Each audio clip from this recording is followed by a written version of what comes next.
একসময় রাজপথ দাপিয়ে বেড়াতো এসব যানবাহন, কারো শখ, কারো জীবিকার মাধ্যম। এসব গাড়ি থানার আঙিনায় পড়ে আছে বছরের পর বছর। দেখে মনে হতে পারে এ যেন গাড়ির গোরস্থান। কৌতূহলী প্রশ্ন, কি কারণে, কাদের স্বপ্ন এভাবে ধুলোয় মিশে যাচ্ছে?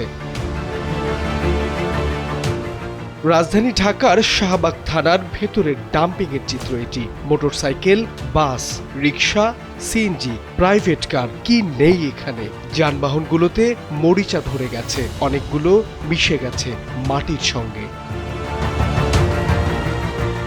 পুলিশ জানায় বিভিন্ন অপরাধে কিংবা বিভিন্ন মামলার আলামত হিসেবে জব্দ করা এসব যানবাহন বছরের পর বছর পড়ে থাকে থানা হেফাজতেই। কেউ কেউ সঠিক কাগজ দেখাতে না পারায় গাড়ি নিতে পারেন না, আবার মামলা হওয়ার কারণে অনেকে নিজের গাড়ির পরিচয় দিতে চান না। আমার এই নয়াবাজার থেকে 10-এ কয় এটা হাই রোড উঠে গেছে। আমি বললাম স্যার আমাকে অপরাধটা কি? হ্যাঁ অপরাধ আমরা বলে হাই রোড। আমি কই নয়াবাজার তো এটা হাই রোড না, এই তো আমরা সবসময় এই রোডে চলি, এই অপরাধ। এটা কইয়া গাড়ি আটকে চার্জ ম্যাক্সিমাম 1200 টাকা পড়বো, আর আমার এমনি যাতায়াত খরচ 500 থেকে 700 টাকা লাগে। ব্যাটারি তো খুলে লয়ে দিতে পারে, নাহলে ব্যাটারি থাকবো না, ব্যাটারি হারাই দেবো, ব্যাটারি হারা তো আর এই ব্যাটারি পাহারা দেবো। থানায় জব্দ হওয়া অনেক গাড়ির গুরুত্বপূর্ণ যন্ত্রাংশ থাকছে না নিরাপদ। অভিযোগ রয়েছে রাতের আধারে ব্যাটারি, সিট, টায়ার কিংবা ইঞ্জিনের বিভিন্ন পার্টস চুরি করে নিয়ে যায় দুর্বৃত্তরা। এখান থেকে ব্যাটারি চুরি হয়ে যায়, রেখে গেলে কন্ট্রোল বক্স আছে এটি খুলে নিয়ে চলে যায়। যেহেতু আমরা গাড়ি এখানে আমাদের ধরে আনে, এখানে নিরাপদে থাকবে, সেহেতু তারা বলতেছে এগুলো নিয়ে যায়। ওরা শুধু বুঝতে পারি না টাকার জন্য কি কিছু করে নাকি বুঝতে পারি না। তো এটা সব নিরাপত্তায় রাখবে তারা, তা না বললে গাড়ি ঢুকাইয়ে বলে কি তোমরা ব্যাটারি নিয়ে যাও, চুরি হয়ে যাবে। পরে ব্যাটারি নিয়ে যাইছি, আমরা ব্যাটারি নিয়ে যাই, অনেক কষ্ট হয়েছে। এর ভিতরে তো ব্যাটারি নেওয়া সম্ভব না। মামলা নিষ্পত্তি হওয়ার পর গাড়ি ছাড়াতে এলেও মালিকের হাতে পৌঁছায় অর্ধেক নষ্ট এক যানবাহন। আমাদের থানায় যে আলামত আপনারা দেখতেছেন যে পিছনে আছে, এগুলা বিভিন্ন মামলার আলামত। এগুলো জব্দকারী অফিসাররা জব্দ করেছে বিভিন্ন মামলার আলামত হিসেবে এবং প্রপার্টি রেজিস্টারের অন্তর্ভুক্ত।